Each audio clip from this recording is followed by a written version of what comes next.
My name is KTR. I am the working president of Bharat Rashtra Samiti. We are here in Chennai on the invitation of the Tamil Nadu Chief Minister, Honorable Mr. M.K. Stalin. I am representing our leader, the former Chief Minister of Telangana, Shri KTR.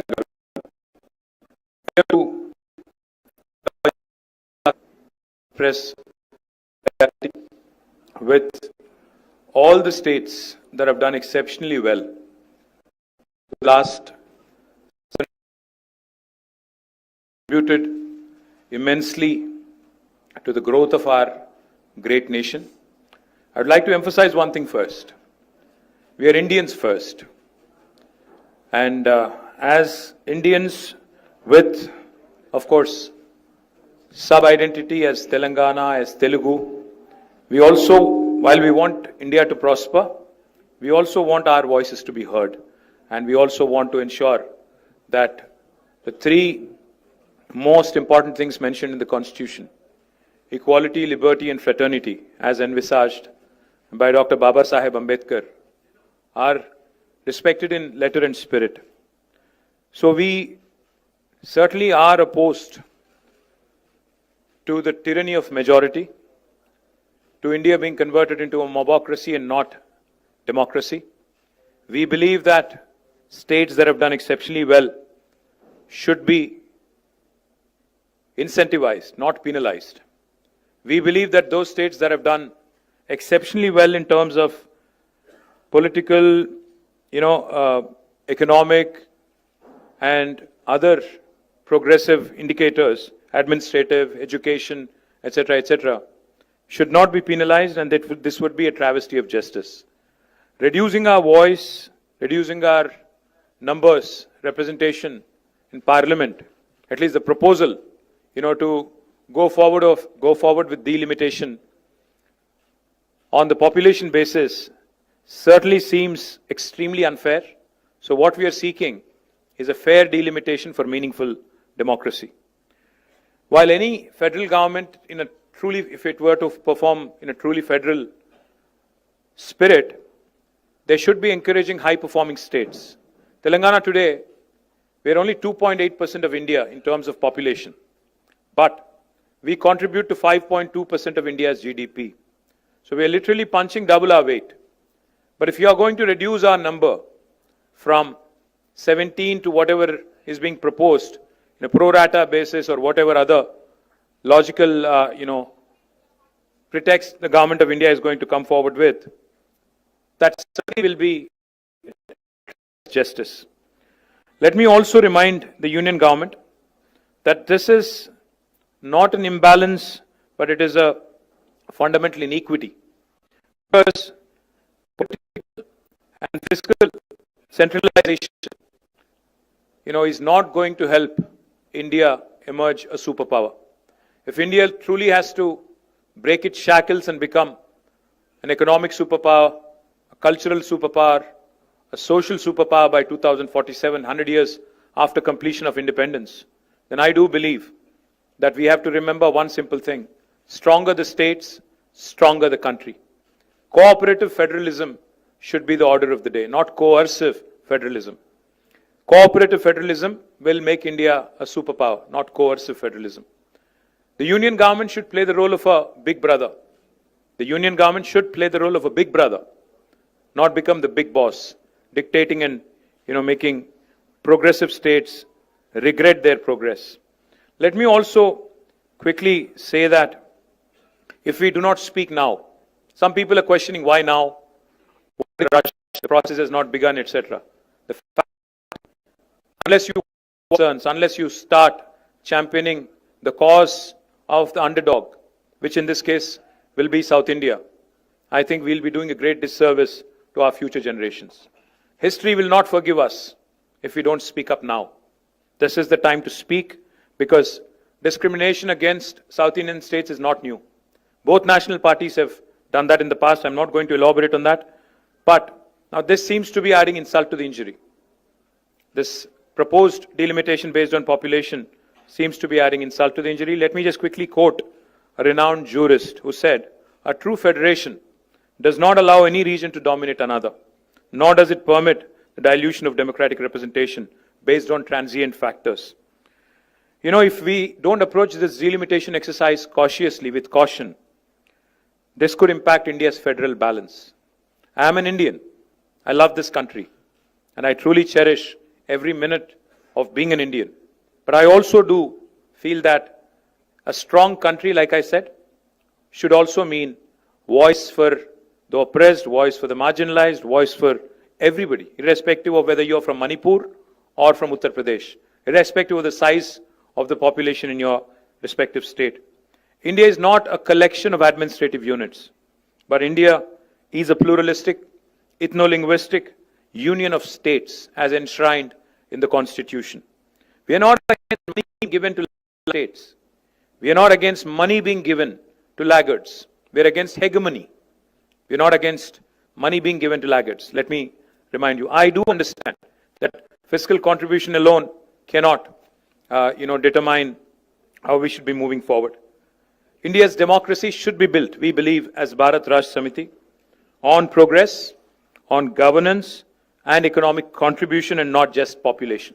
Population alone cannot be the criteria for delimitation.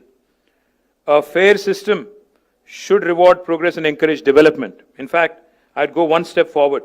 It should empower those who are driving the growth, not silence them. If 19% of South of India, the southern Indian states, are contributing to 36% of India's GDP, will you cut down on representation and, dissent, cut down on the dissent and cut down on the dissenting voices? Is that the strategy of Government of India? Let me also add, there have been past experiences which have been bitter. So while Government of India, while the Union Home Minister says it would be pro rata, there would not be any reduction in seats in South of India, let me say one thing. No reduction in South of India, Southern Indian seats does not mean no increase in North Indian seats. Let me remind you that. There may not be a reduction in South India, but it is disproportionate increase in North Indian seats, which again will mean that essentially 4 or 5 states will determine the future of this country. Future politics, future policies, future fiscal devolutions, everything. Future life of a citizen of India will be determined by 4 or 5 states, and that is certainly not acceptable. And why do we not have enough confidence in union government when it says pro rata? Because we've had bitter experiences. 11 years ago, when Telangana was formed as a state, we were promised by Indian Parliament that delimitation will happen within the state of Telangana. The number of assembly seats would increase from 119 to 153. But has it happened in 11 years? Despite it being an enactment of the Parliament? No. Why? Because it does not suit the BJP. It does not suit the union government. Where it suited them, they've done it. It suited them in J&K. It suited them in Assam. So they've done it there. But it doesn't suit them in Telangana and Andhra. So they don't do it here. That is exactly what we are apprehensive of. Let me also remind you, never in the history have there been such high proportion of cesses that have been added, which are depriving the states of their rightful share in devolution. States are, I've heard in that room from one of the chief ministers, I think it is Kerala chief minister, who said, federalism is not a gift, it is our right as a state. India is a federal republic. Federalism is enshrined in constitution in letter and spirit. That's exactly what we are demanding. We are demanding our rights. So what are we proposing as Bharat Raj Samiti? What did we propose in the meeting? We proposed 2-3 things. Why is delimitation being done at all? Delimitation is being done because India is a representative democracy.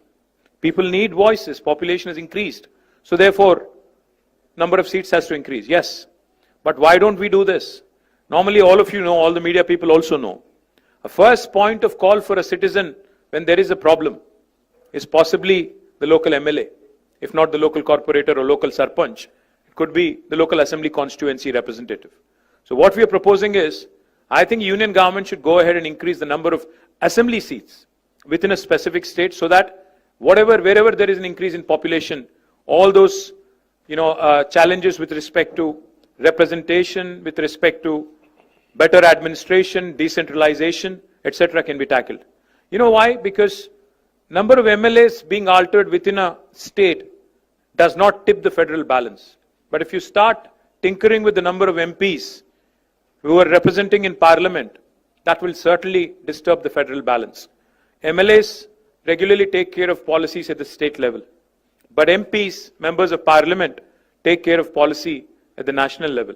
So therefore, maybe either keeping the number of MPs the same and increasing the number of MLAs so that decentralization can be a via media kind of a solution to delimitation. That's one approach we are proposing. Or secondly, if you're increasing the number, if you're determined to increase the number of seats, then what we are proposing is maybe take the national average growth rate or maintain the same proportion for every state. Because you see, Government of India itself, through 42nd Amendment of the Constitution and back in 1976, had brought in, population control as a measure and suspended further delimitation for 25 years. In 2001 again, Atal Bihari Vajpayee government suspended it by 84th Amendment for another 25 years. So for 50 years, we have not increased number of seats. Now, if we are going to increase, then it has to be in same proportion across the country. It cannot be impacting those states that have done economically, educationally, progressively, adversely. And we would also like to propose, this could sound a bit radical. Population alone cannot be the criteria. What if we start asking, 19% of South India contributes to 36% of GDP. So can the South have 36% representation in Parliament? That could be a radical solution. Why population alone should be the criterion for delimitation? Why not fiscal contribution? Why not development? Why not progress? So we are certainly keen to see what the Government of India would eventually say, but all in all I would say is, once again, before I sum up, India has just completed 75 years of existence. Our national leadership should ideally strive to heal old wounds, not create new ones, not unnecessarily create ruptures in this Indian polity, which is already very diverse, very heterogeneous. As a renowned scholar and statesman once said, the federal structure of India must ensure that no state, however small or large, feels neglected in governments. You could be Manipur, you could be Uttar Pradesh. You should not feel neglected or you should not feel left out. That's exactly what we are demanding. And once again, I'd like to repeat, if India truly has to become a superpower by 2047, the order of the day is cooperative federalism, not coercive federalism. Jai Telangana, Jai Hind. Thank you. నేనేం చెప్పాను అంటే భారతదేశంలో 1976లో ఆనాటి అప్పటి ప్రభుత్వం 42వ రాజ్యాంగ అధికరణం ద్వారా సవరణ ద్వారా వారు ఆనాడు నంబర్ ఆఫ్ సీట్స్ మీద రెస్ట్రిక్షన్ పెట్టారు. ఇప్పుడు మళ్ళీ ఏ రాష్ట్రాలు అయితే జనాభా నియంత్రణ పాటించాయో, కుటుంబ నియంత్రణ పాటించాయో వాటిని పనిష్ చేసే విధంగా వ్యవహారం చేస్తామంటే ఇది సరికాదు, ఇది మంచిది కాదు, దేశానికి మంచిది కాదు. అందుకే ఇతర ఫ్యాక్టర్స్ కూడా తీసుకోండి. ఫర్ ఎగ్జాంపుల్ నేను అన్నట్టు జీడిపి కాంట్రిబ్యూషన్ తీసుకోండి. తెలంగాణ ఓన్లీ 2.8% పాపులేషన్ భారతదేశంలో, కానీ జీడిపి పరంగా చూస్తే మన కాంట్రిబ్యూషన్ 5.1, 5.2%. సో మరి ఆ లెక్కన తీసుకుంటే సౌత్ ఇండియా మొత్తం కలిపి 36% జీడిపి కాంట్రిబ్యూట్ చేస్తుంది భారతదేశంలో. సో ఆ లెక్కన ప్రపోర్షనేట్ గా చూస్తారా? కేవలం జనాభాను ఎట్లా తీసుకుంటారు? ఏ రాష్ట్రాలు అయితే కుటుంబ నియంత్రణ పాటించలేదో, భారతదేశ హితాన్ని అనుసరించి పనిచేయలేదో వాళ్ళకి ఎట్లా వాయిస్ ఇస్తారని అడుగుతున్నాం. Unfortunately, I think each of us is living in our own bubbles. I think we need to meet more often. I'm delighted that Mr. Stalin took the lead today and has invited us. Hopefully, we'll have many more such events where we can work together. See, ultimately, like I said, this meeting, I'm sure BJP will call it anti-India and all that. I know. All I'm saying is we're Indians first. We love our country. So if our country has to really progress, I think performing states, irrespective of what kind of discrimination is being met out to them, we have to fight together. We'll raise our voice whenever and wherever needed, and we'll continue to raise our voice in Parliament, State Assembly, multiple forums. But I have to tell you, I've never seen a bigger press conference than this. I already feel like a rock star today, but thank you.